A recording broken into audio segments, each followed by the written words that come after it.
Let's review one answer at a time. Number 1, chronic renal failure. Is there any indication in the question or any clinical manifestations that shows chronic renal failure? No. And also, in chronic renal failure, are you more likely to see hypokalemia or hyperkalemia? In chronic renal failure, you are more likely to see hyperkalemia, no hypokalemia. Number 2, exacerbation of heart failure. There's no indication that the patient has exacerbation of heart failure. There is no dyspnea, difficulty breathing.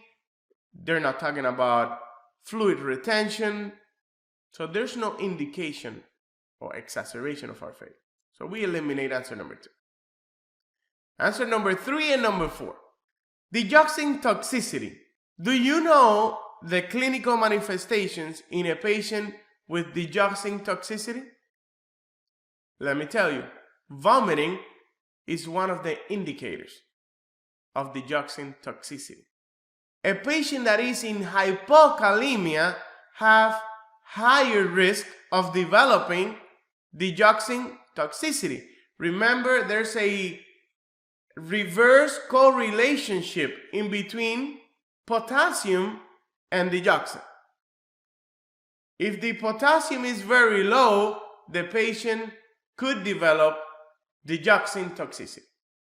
If the potassium is very high, the patient can develop a subtherapeutic response to the medication. So the medication may not be effective.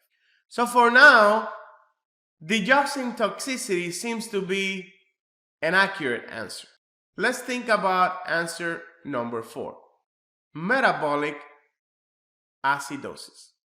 As the patient vomits and vomits and vomits for 2 days, through the vomit, is the patient losing hydrogen ions or losing or gaining bicarbonate? So if you're vomiting, you're losing hydrochloric acid. And if you're losing too much acid, does the blood become alkalotic or acidotic? The blood becomes alkalotic. So metabolic acidosis does not make sense.